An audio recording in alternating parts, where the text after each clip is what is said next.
오늘 말씀이 끝나면 아시겠지만 기독교에서 굉장히 중요한 부분이에요. 여러분 율법이란 말씀 많이 들어보셨죠? 율법주의. 또 율법주의의 반대가 뭐죠? 은혜, 은혜주의, 복음 이렇게 얘기하는데 도대체 그것이 뭐냐? 한번 오늘 이 말씀을 통해서 정말 영적인 것이란 건 뭐냐? 좀 같이 생각해 보는 시간을 갖겠습니다. 율법은 무엇이냐면 우리에게 기준을 보여줍니다. 기준. 뭐라고요? 기준이에요. 그 기준에 미치느냐 못 미치느냐 그것을 율법은 보여주는 거예요. 그래서 내가 그 율법의 기준에 미치지 못하면 내가 아무리 발돋움을 해서 막 키가 크려고 이렇게 하듯이 거기에 도달하면은 내가 휴 한숨을 쉬고 그렇지 않으면은 불안해하는 낙심하는 턱걸이 같은 거죠. 그렇죠? 턱걸이 같은 것. 그것이 율법입니다. 종교를 가진 사람은 교회에서 하나님의 높은 기준에 내가 도달하느냐, 도달하지 못할까봐 떨려하고, 하나님을 믿지 않는 사람은 이 세상에서 그렇다면 율법주의가 없느냐? 더 있죠. 더 있죠. 하나님 믿지 않는 사람들은 이 세상에서 내게 요구하는 어떤 기준 때문에 또 떨려 합니다. 마찬가지입니다. 그래서 하나님의 뜻에 맞게 살아야 돼. 그렇지 않으면 하나님께 인정받지 못해. 사랑받지 못해. 똑같이 너는 세상에서 성실히 살아야 돼. 직장에서 최선을 다해야 돼. 학생이면 열심히 공부해야 돼. 안 그러면 너 인생 뭐가 되겠냐? 그렇지 않으면 세상에서 인정받지 못해. 그러니까 우리가 교회에서 쓰는 이 율법주의라는 말은요. 이 세상에서 똑같이 쓰고 있어요. 단어만 바꿨지. 똑같이 쓰고 있어요.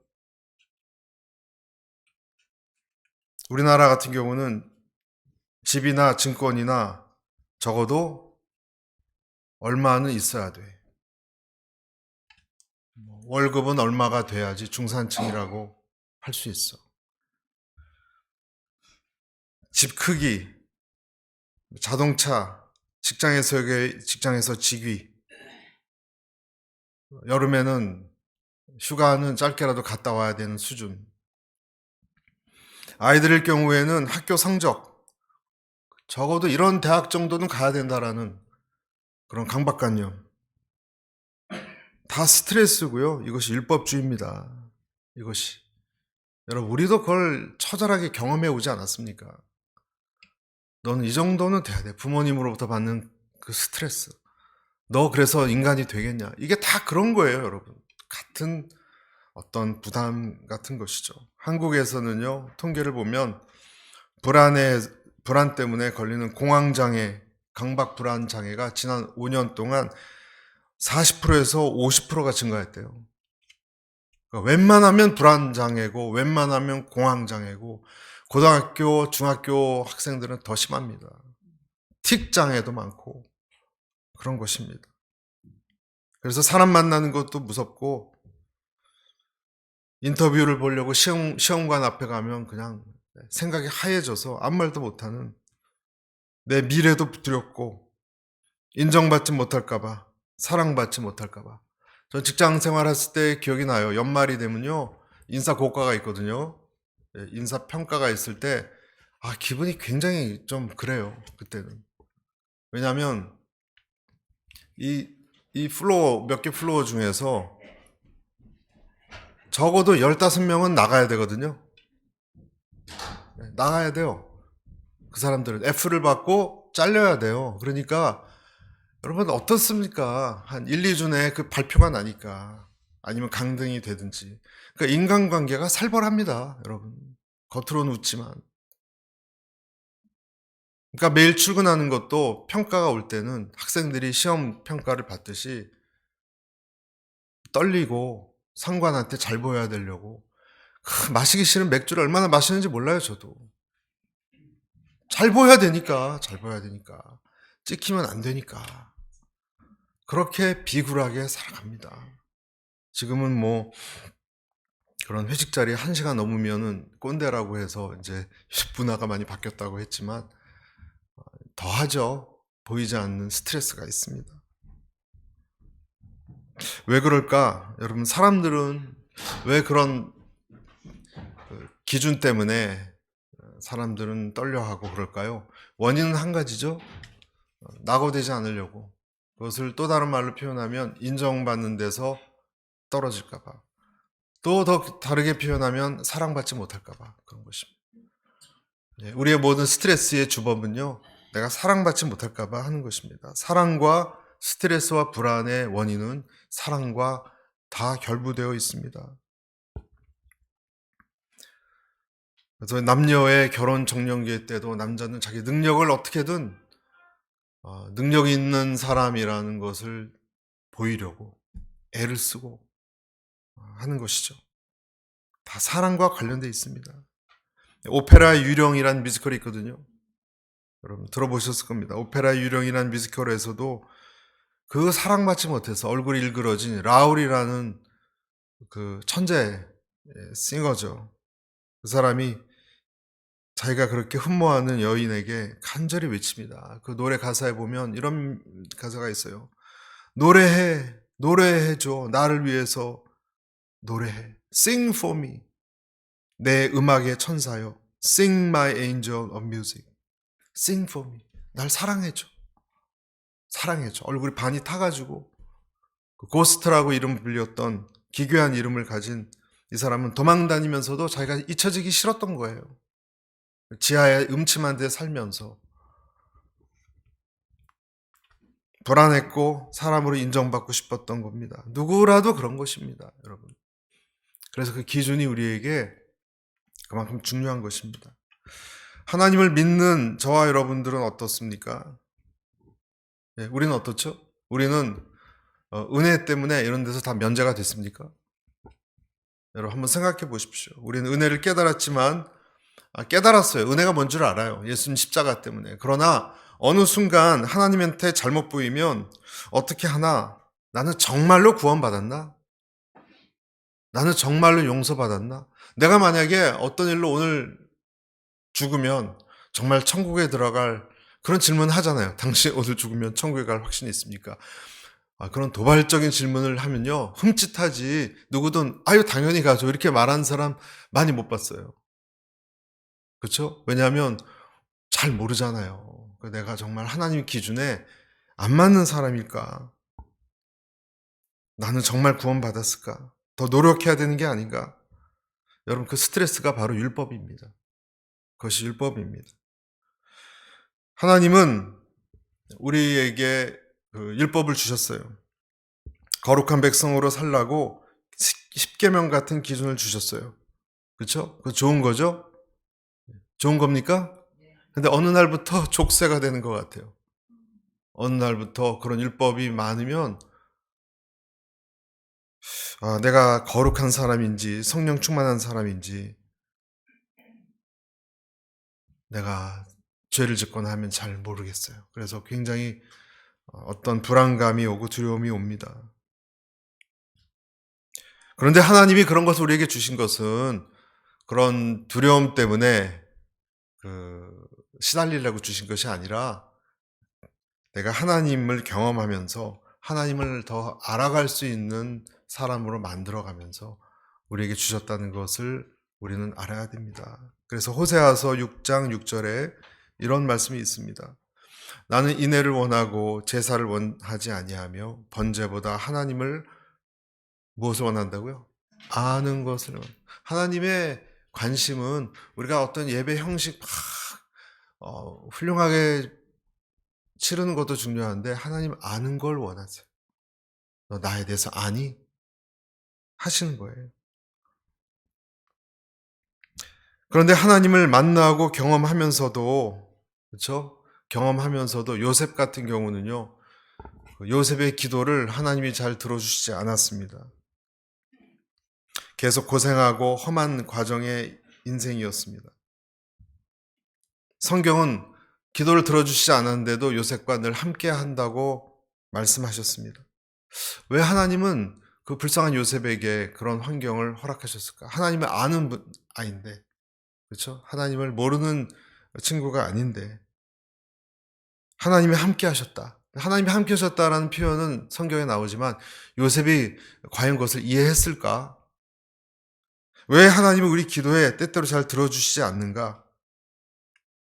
왜?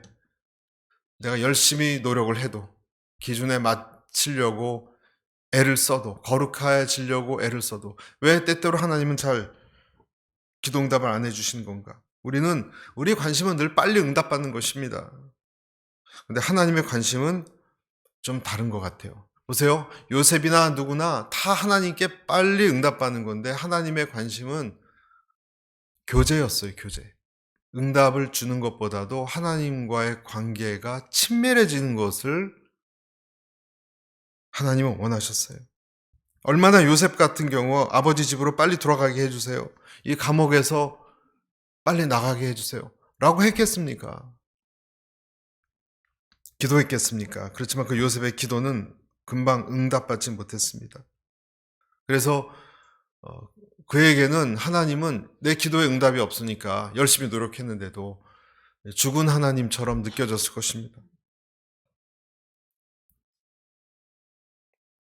성경은 하나님께서 그때에도 요셉이 하나님에 대해서 갈등을 하고 어려운 처지에서 노예처럼 일하고 그랬을 때에도 늘 함께 하셨다라고 성경은 기록되어 있습니다.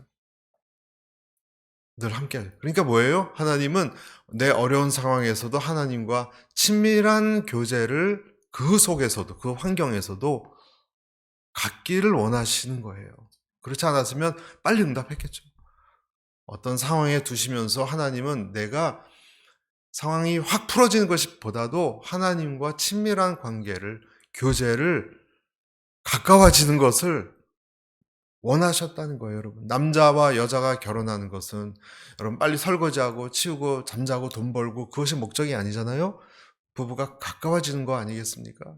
가족이 가까워지려고 결혼한 것이지 돈 버는 기계로 하려고 결혼한 것은 아닌 것처럼 남녀가 교제입니다. 아담을 하나님께서 창조하시고 동산에 두신 것은 하나님과 교제하려는 거예요. 교제하려는 것이 목적이에요. 그런데 내 하나님과의 교제가 소홀해지기 시작할 때 여러분 중요합니다. 여기서부터 나와 하나님 관계의 교제가 소원해지고 멀어지기 시작하면 어떻게 되느냐, 하나님에 대해서 이상한 생각이 들기 시작하고 그래서 좀 무서워지고 하나님의 눈에 들려고 열심히 노력해야 하나님의 눈에 든다라는 생각을 하게 됩니다. 하나님과 좀 멀어졌으니까. 그것이 율법주의라는 거예요. 율법주의. 내가 열심히 최선을 다해야 하나님이 나를 친하게 이렇게 해줄 것 같은. 그래서 내가 어떤 조건을 만족시켜야 하나님을 행복하게 해준다. 이게 뭐라 그랬죠, 방금? 율법주의죠. 이 생각을 하나님은 깨트리길 원하세요. 내가 공부를 잘하고 엄마 말대로 청소를 잘하면 넌 내 아들로 인정해 줄게. 그런 부모 있습니까? 넌 모범적으로 행동해야 내 딸로 인정해. 안 그러면 호적에서 팔 거야. 그런 부모 있습니까? 근데 만약에 여러분 자녀가 내 시험 이번에는 90점 넘을게요. 막 떨면서. 이번에는 내가 더 깨끗이 방 청소할게요. 그러면 저를 받아주실 거죠? 자식으로. 그러면 여러분이 부모라면 무슨 얘기를 하겠어요? 가슴을 치지 않겠어요? 왜 이렇게 답답한 애야? 왜 못 알아듣냐? 그런 것하고 상관없다니까. 상관없다니까. 공부를 네가 잘하건 못하건 방이 귀신 나올 것 같은 방이 되건 안 되건 그것이 너와 나의 관계를 끊는 건 아니야. 라고 말하지 않겠습니까? 하나님과의 관계에 여러분 아직도 시달리는 분들이 있어요. 하나님과 관계는 노력으로 되는 것이 아니라는 거. 내 의지로 내가 빨리 옛사람을 벗어버리고 새 사람을 입고 그런 어떤 과정. 아까 우리가 읽었듯이 조문이 죽고 영으로 사는 과정, 뭐 여러 가지로 표현할 수 있습니다. 여러 가지로. 또는 쉬운 말로 내려놓는 과정이라고도 말할 수 있어요. 너 자신이 이룰 수 없으니까 넌 나한테 맡기고 넌 내려놓을 수 있지 않겠니? 이 과정, 우리가 율법주의로 병이 들었을 때 하나님께서는 그것을 벗기는 방법으로 내려놓음을 사용하세요. 네, 내려놓는다는 이 표현, 여러분 내려놓음을 사용하십니다. 미국에서 하버드에서 공부를 끝내고 몽골 선교사로 가셨던 그 분이 이용규 선교사라고 계십니다. 여러분 유명한 책 아시죠? 내려놓음. 읽어보셨습니까? 그 책 기회 되시면 꼭 읽으시기 바랍니다. 하나님이 자기와 교제하기 위해서 내려놓음의 방법으로 본인을 인도하셨다고 해요. 그는 얘기합니다. 제일 좋은 것을 주시기 위해서 내려놓음의 과정을 혹독하게 거쳤다. 이용규 선교사가 내려놓아야 했던 것은 뭐였습니까? 첫 번째, 하나님의 때였습니다. 하나님의 때를 기다리면서 미래의 계획을 하나님께 내려놓았습니다. 하나님 우리를 율법적인 이 잘못된 신앙에서 벗어나게 하려고 내려놓음을 사용하시는데 이용규 선교사 같은 경우는 때에 대해서 내가 원하는 시간에 뭔가를 이루려고 하는 그런 마음이 우리에게 있습니다. 근데 여기서는요, 때를 아끼라, 성경에 그런 말이 나오죠. 그렇죠? 때를 아끼란 말은 그냥 빨리 시간을 아끼라 그 뜻이 아니라 하나님의 때를 놓치지 말라라는 의미입니다. 하나님의 때. 그런데 우리는 내 시간 안에서 무엇을 이루지 않으면 초조해 합니다. 뒤처지는 것 같습니다. 모세 같은 경우를 보십시오. 나이 80이 되도록 아무것도 이룬 것이 없어요. 그 인생은 실패한 인생 아닙니까? 물론 옛날 시대 오래 살았다고 해도 모세는 이미 모든 희망을 접었던 사람이에요. 자기 시간을 하나님께 자기 힘으로 되지 않는 걸 깨닫고 80 노인이 됐을 때 그는 모든 것이 포기된 상태에서 떨기나무를 만났습니다. 예수님은 십자가상에서 돌아가시면서 뭐라 그러셨어요? 다 이루었다 그러셨어요. 다 이루었다 그랬어요. 사람의 눈에는 예수님이 이룬 것이 뭐가 있어요? 사람의 눈에는 그냥 좋은 일 하시려고 3년 그러시다가 처형돼 죽은 것밖에 없어요. 그러나 예수님은 다 이루셨다. 믿음과 순종으로 하나님의 계획이 다 이루어졌다는 뜻입니다. 그러니까 내 시간대에 뭐가 이루어져야 된다는 강박관념에서 내려놓음을 훈련시켰다는 거예요. 두 번째, 텅 빈 물질 창고까지 하나님께 내려놓았습니다. 이용규 선교사는 유학 시절에 물질 훈련이 하나님의 채워주심을 신뢰했던 시간이었습니다. 본인과 본인 아내가 미국 유학을 마치고 몽골로 들어가기 전까지 미국에서도 물가가 제일 비싼 지역에서 두 사람이 박사 과정을 하고 두 아이를 키우는데 사용된 비용을 쫙 계산해 봤더니요. 여러분 얼마 들었는지 아세요? 장학금 다 포함했는데도 대략 35만에서 40만 불이라는 비용이 필요했다는 걸 깨달았어요. 몇 년 동안.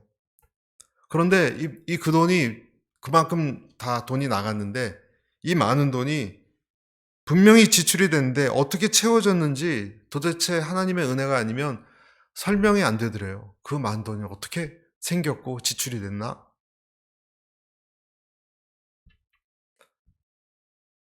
하나님이 그분이 공급하시는 방법에서 정말 창조적인 방법으로 재정을 공급했다라는 것을 깨달았다고 합니다. 때로는 큰 돈이 나가지 않도록 돈 나갈 구멍을 막아주시기도 하셨고요. 한 번은 3년째 쓰던 이 노트북이 그 노트북 컴퓨터가 너무 무겁게 느껴진 적이 있었대요. 구닥다리라서 너무 무거워서 하나님한테 그 학교 도서관에 들고 다니면서 작업하기엔 너무 약한 무릎에 무리가 올 정도였어요. 하나님께 불평했대요. 하나님 노트북이 너무 무거워요. 좀 가벼운 노트북 컴퓨터 있으면 논문 작업하기가 훨씬 편할 것 같아요. 그런데 일주일 후에 노트북 컴퓨터가 갑자기 켜지지도 않는 사태가 일어났어요. 켜지지 않았어요. 서비스 센터에 맡겼더니 그 고치려고 했는데도 고치려는 그 부품이 품절이 돼서 이제는 이 컴퓨터가 다 바뀌었기 때문에 더 이상 생산도 되지 않는다는 연락이 왔습니다. 그런데 마침 노트북을 살 때 3년짜리 워런티를 같이 구입했던 게 품질 보증서 있죠. 그것이 생각이 나서 확인해 보니까 만료 시점까지 일주일 남았더래요. 일주일 남아서 신형 노트북으로 기종을 바꿔서 새 거를 주겠다고 그 회사에서 바로 보상해 주겠다고 해서 기도하고 난 뒤 열흘 만에 새 컴퓨터를 손에 넣게 되었다고 합니다. 이런 식으로 절묘하게 타이밍에 맞게 8년 동안 유학 기간 동안 통장 잔고가 100불 이하로 떨어진 적이 없었다고 합니다. 또 이 이용규 선교사는 생명과 안전에 대한 염려마저 내려놓는 훈련을 받았습니다. 하나님은 아내의 건강에 대해서 이 가정에 물음을 던지셨습니다. 논문 자격 시험을 몇 주 남겨둔 시점에 아내가 산부인과 진찰을 받으러 갔는데 가슴에 난 작은 멍울이 발견된 것입니다. 의사가 말하기를 종양이 작아서 악성인지 아닌지 구분하기 어렵기 때문에 자세한 검사를 먼저 받아보자고 제안했습니다. 이 말을 듣고 아내와 이 사람은 여러 가지 생각에 잠겼습니다. 생각은 자꾸 꼬리를 물고 발전해서 혹시 아내가 암이라면 하는 데까지 미쳤습니다. 그리고 그는 스스로 질문했습니다. 너는 최악으로 혹시 아내를 잃는 상황이 벌어진다고 해도 그 상황을 인정할 것이냐? 받아들일 수 있겠냐? 정말 묻고 싶지도 않고 대답하고도 싶지 않은 질문이었습니다. 차라리 내 생명에 대한 질문이었으면 더 쉽겠다고 느껴졌습니다. 그러나 언젠가는 넘어가야 할 문제라고 생각하고 이 부분을 놓고 기도했다고 합니다. 그리고 그가 얻은 결론은 쉽지 않았지만 결국 아내도 내 것도 아니고 주님의 것이라는 것. 주님의 것이라는 것. 그래서 주님께 의탁하는 것이 옳다고 인정했습니다. 아내의 건강, 생명 관련된 모든 일이 하나님의 뜻대로 이루어질 것이라고 기도했다고 합니다. 여러분은 어떻습니까? 여러분의 가족, 여러분의 자녀의 생명이 여러분 것입니까? 심지어 여러분 자신의 시한은 누가 정할까요? 그건 우리의 것일까요? 이분은 또 결과를 예상하는 경험, 지식에 대해서도 내려놓았습니다. 여러분, 하나님은 어떤 사람들에게 어떤 경험을 주시고 지식을 주시죠. 때로는요, 그 전문 분야를 내려놓으라고 할 때가 있어요. 여러분, 자기 전공 분야가 있습니다. 그 부분에 있어서는 노 터치, 누구도 터치하지 말라는 분야가 있어요. 그러나 여러분, 팀워크를 위해서 그것을 여러분 내려놓을 수 있습니까? 나보다 전문성이 떨어지는 사람이 그것을 막 하려고 할 때 여러분 인내할 수 있습니까? 아니면 참견하지 마! 그렇게 얘기하시겠습니까? 죄와 판단의 짐을 내려놓는 것. 사람마다 자기의 좋아하는 죄의 습성이 있습니다. 한두 가지씩은 있습니다. 먹기를 탐하는 사람이 있는가 하면 어떤 사람은 그냥 주무시기 전까지 막 계속 뭘 먹을 걸 찾아요. 그냥 과자 부수기라도 다 어떤 절제해야 될 부분이죠. 내가 하나님과의 개인적 관계를 소중히 여기기 위해서 내가 끊어야 할 것, 내가 끊지 못한다면 그 죄를 더 사랑하기 때문에 그런 것입니다. 여러분은 그 습관을 내려놓을 수 있습니까? 명예와 인정받기 욕구를 내려놓는 훈련도 받았다고 합니다. 사역의 열매를 내려놓는 것.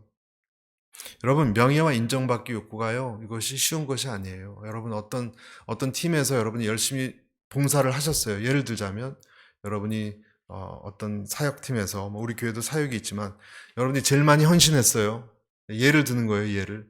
제일 많이 헌신했어요. 그런데 그 누구도 내 수고에 대해서 인정해주지 않고 넘어갔다.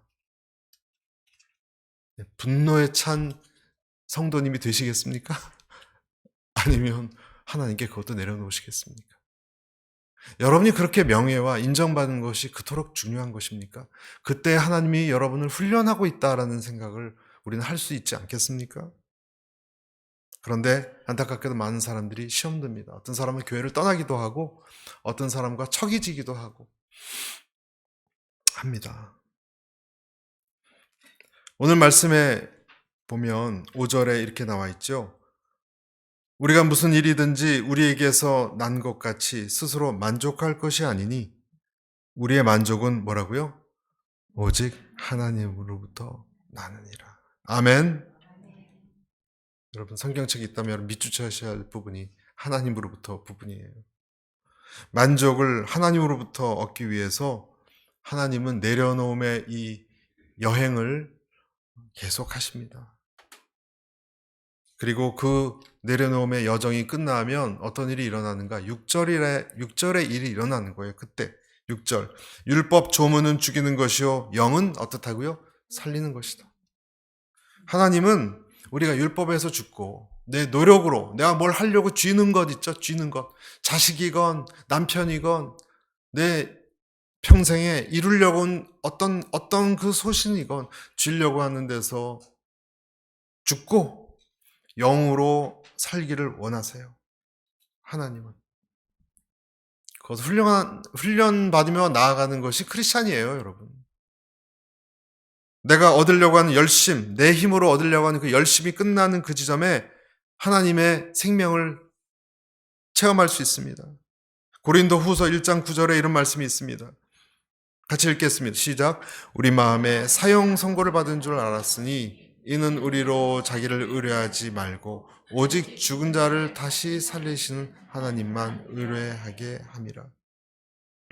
여러분, 고통은요, 괴로운 일은요, 사람에게 두 가지 반응을 일으켜요. 첫 번째는 뭐냐? 하나님을 버립니다. 하나님을 버립니다. 인생이 무너져 내리는데 하나님이 무슨 소용이 있나? 이런 생각을 합니다. 인생을 지켜주는 것이, 내 인생을 복되고 지켜주는 것이 하나님의 임무인데 하나님은 임무를 다하지 않았어. 이렇게 생각합니다. 하나님이 실패했어. 내가 직장을 잃어버렸는데 하나님이 나한테 무슨 도움을 주셨느냐? 얘기합니다. 내가 참을 수 없는 외로움을 겪고 있는데 내 큰 인생의 꿈이 사라졌는데 하나님의 자비하심이 나한테 무슨 소용이 있습니까? 하나님의 사랑이 나한테 무슨 연관이 있습니까? 이렇게 얘기합니다. 그걸 하나님을 버립니다.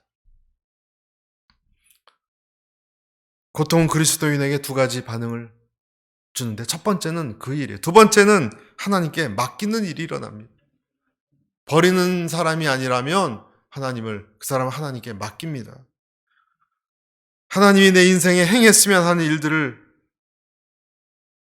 요구를 해왔지만 그것이 되지 않았을 때에도 겸손하게 하나님이 하시는 대로 내 자신을 맡기고 하나님의 뜻이 이루어질 것을 믿는 것입니다. 그런데 여러분, 시련이 닥칠 때요, 어떤 일을 하냐면 사람은 시련이 닥치잖아요. 그러면 하나님한테 잘 보이려고 더 열심히 기도하고 더 열심히 하나님에게 점수 따려고 발버둥을 쳐요. 더 기도하고 그러면 이 시련이 빨리 끝날 거라고 생각하고. 그런데 여러분, 이 지점에서 하나님은 나에게 전혀 다른 어떤 법칙을 갖고 계신 거예요. 여러분, 제가 방금 말씀드렸던 어려움이 오면 이것을 벗어나려고 하나님께 잘 보이려고 하나님 날 미워한다고 생각해서 발버둥을 치고 안 나오는 새벽기도도 나오고 뭐 철학기도도 가고 말씀도 읽고 그렇게 하지만 하나님이 그것을 원하시는 것이 아닙니다, 여러분. 그것이 하나님이 원하시는 것이 아닙니다. 그렇게 해야 복을 얻고 그런 관계가 아니라는 거예요. 이 율법적인 거예요, 그것도. 내가 힘들 때 하나님께 잘 보이려고 애쓰는 것이 여러분, 아까 말씀드린 아이가 시험을 못 보면 막 공부해서 부모에게 자식으로 인정받으려고 하는 게 처절한 잘못된 거 아닙니까? 그게 아닌 것처럼. 그래야 나한테 복 주실 거라는 이 법칙. 여러분, 그런 것과 상관없이 하나님은 나를 지금 인도하고 계시다는 것. 미워해서가 아니에요. 상관없이 하나님은 내 인생을 안전하게 지금 다루고 계실 뿐이에요. 아멘. 중요한 것은 뭐냐? 내가 하나님 앞에서 겸손한 마음으로 하나님을 의지하는 마음을 갖고 있느냐? 그 마음 자세 자체가 중요한 거예요. 무엇을 하는 것이 아니라 그 마음 자세가 하나님이 가장 바라시고 족한 상태라는 거예요. 내가 무능력하다는 걸 인정하고 난 하나님을 의존할 수밖에 없다는 것을 인정하고 있는 그 상태, 그리고 내가 무엇을 잘하고 못하고 상관없이 하나님은 그런 상태에 나를 사랑하고 계시다는 것을 그냥 받아들이는 것. 여러분, 그것이 여러분에게 있습니까? 그런 것이 있다면 여러분 율법주의를 이긴 사람이고 은혜를 아는 사람이에요. 여러분이 어떤 일이 잘 안 되었을 때도 여러분이 뭘 노력해서 하나님께 사랑을 얻으려고 하는 생각을 그만두고 그냥 그 상태로 이것도 하나님이 나를 사랑하시는 과정 속에 있는 시간이다라고 믿고 여전히 나를 사랑하십니다. 나의 어떤 것을 가져갔어도 믿는 상태. 이것이 하나님이 원하는 상태예요. 나를 책임지시고 사랑하시는 것. 이때 여러분 그리스도인에게 자유함이 옵니다. 할렐루야. 어떻게 우리에게 자유함이 오는가? 잘 몰라요. 그러나 자유함이 오면 두 가지의 그 일이 일어나요. 첫째, 내 자신과 내 인생에 대해서 어떤 깨달음이 옵니다. 무슨 깨달음이냐? 자유함이 온 사람의 깨달음 첫째는요, 어떤 문제도 내가 스스로 해결할 수 없다는 것을 깨달아요. 어떤 문제도 내 힘으로 해결할 수 있는 것은 없구나. 기가 막힌 깨달음이죠, 여러분. 이 깨달음이 있는 사람은 거의 성인의 반열에 들어간 사람이라고 봐야 돼요. 내 무력함에 대한 인정. 나는 강하지 않구나. 나는 그렇게 대단한 사람이 아니구나. 내 힘으로 무엇을 이룰 수 있는 것, 그것은 빨리 꿈을 깨야 하나님이 하시지 않으면 안 되는 거구나. 어떤 사람이 그랬죠. 무엇이 되려고 애쓰다가 스르르 사라지는 것이 인생이라고. 전 참 맞는 말씀이라고 생각해서 제가 옛날 좋아했던 노래 중에 김수철이라고 여러분 들어보셨나요? 못다 핀 꽃 한 송이.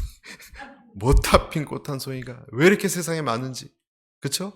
뭐 이렇게 성공하려고 하다가 사실 1%만 성공하고 99%는 많이 도달하지 못하는 게 인생인 것 같아요. 여러분, 꽃을 피게 하는 것은요, 꽃이 아니라 하나님이 꽃을 피게 하는 거예요. 야곱처럼 율법적으로 끊임없이 노력해서 하려고 했다가 다 수포로 돌아갔습니다. 그것을 하나님이 허락하세요. 자유함이 있는 사람은 그것을 깨달아요. 내 능력으로는 안 되는구나. 이걸 깨달아요. 그리고 두 번째 깨달은 게 뭐냐면 내가 하나님에게 속해 있다는 확신이 옵니다. 내가 하나님께 속해 있다라는 확신이 옵니다. 아무리 영적으로 어두운 밤을 맞고 있다 하더라도 하나님이 나와 함께 하신다는 것을 깨달아요. 이 사람은 그래서 밤중에 어떤 일이 어려운 중에 깨어나도 하나님에게 속했다는 걸 느껴요.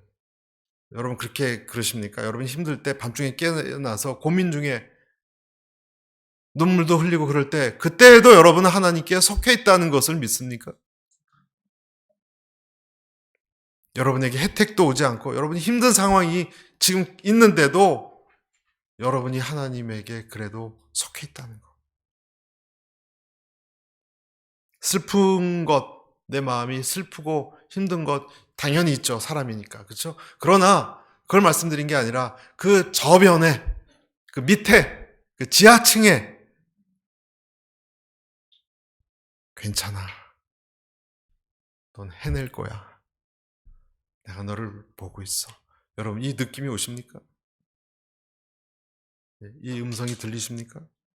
별것 아니야. 어떤 평화의 강이 흐르시고 계십니까?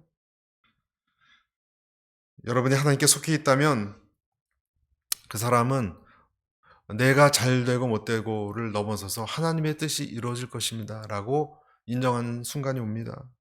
그게 내 목표도 되고.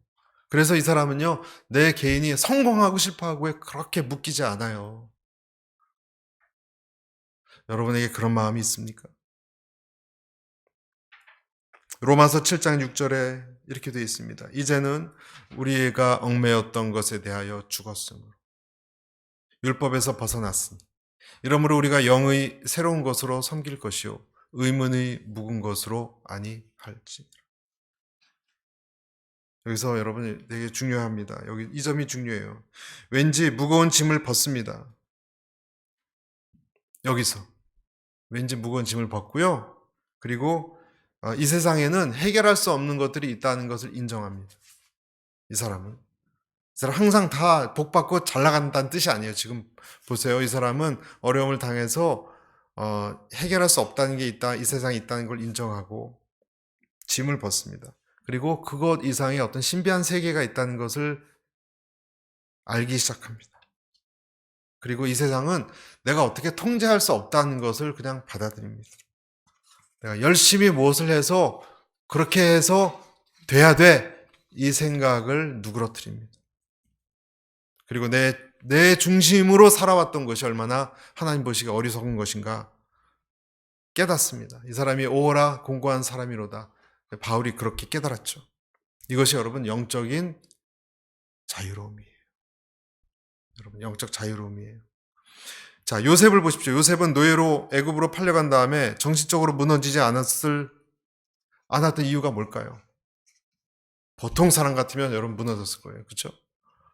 요셉은 안 그랬어요. 가족들에게 팔렸죠? 상처당했죠? 형들의 한 명은 죽이려고 그랬죠? 여러분, 그런 상처를 어떻게 견딜 수 있을까요, 사람이? 또 언어도 안 통하는 이집트에 팔렸죠? 거기서 종처럼 종살이했죠? 모함까지 받아서 감옥까지 갔죠? 그런데 멘탈이 파괴가 안 될 수 있는 비결이 있습니까? 웬만한 사람은 감당 못합니다, 여러분. 안 됩니다, 감당이. 근데 요셉은 그것을 어떻게 감당했을까? 자기 계획, 자기 작전, 목표, 내가 할 수 있는 것은 없구나. 하나님이 알아서 하십시오. 하나님을 완전히 이 상황을 받아들이고요. 하나님을 완전히 의지하기로 마음먹었어요. 여러분, 아멘. 어떤 상황을 여러분 내가 힘으로 안 될 땐 받아들이셔야 돼요. 그리고 완전히 받아들이셔야 돼요. 그리고 이것을 선한 하나님이 어떤 식이건 난 잘 몰라요. 이해를 못하니까 이끄실 거라는 것을 하나님께 맡기는 거, 의지하는 거예요. 이 힘든 훈련을 하고요. 안 될 것 같지만 언제 됩니까? 그럴 수밖에 없던 상황일 때 됩니다. 그럴 수밖에 없는 상황일 때 됩니다. 시편 73편 25, 26절 하늘에서는 주 외에 누가 내게 있으리요 땅에서는 주밖에 내가 사모할 리 없나이다. 26절 같이 읽습니다. 내 육체와 마음은 쇠약하나 하나님은 내 마음의 반석이시오 영원한 풍깃이시라. 이 글을 쓴 사람이 누구냐면 다윗하고 같이 살았던 시대에 그 성가대 수석 지휘자 아삽이라는 사람이 쓴 시예요. 이 사람은 이 시험이 너무 많이 들었어요. 왜냐하면 나쁜 사람들이 너무 잘 나가거든요. 잘 되고 막 집도 몇십억짜리 사고 막 저 한남동에도 좋은 집 사고. 그러니까 화가 많이 났고 그런데 인생 말년에 몸이 쇠약해졌을 때 무릎을 치듯이 깨달았어요. 그게 아니구나. 분노에 찼던 이 사람이 인생 말년에 깨달은 것이 이겁니다. 하나님이 다 알아서 하시는구나. 그리고 그 뜻을 깨닫고 자유함을 얻기 시작했어요. 그리고 이렇게 외치는 거예요. 하늘 위에는 주님밖에 없고 땅에서는 하나님밖에 없습니다. 내가 붙들 분 당신밖에 없습니다. 깨달았어요.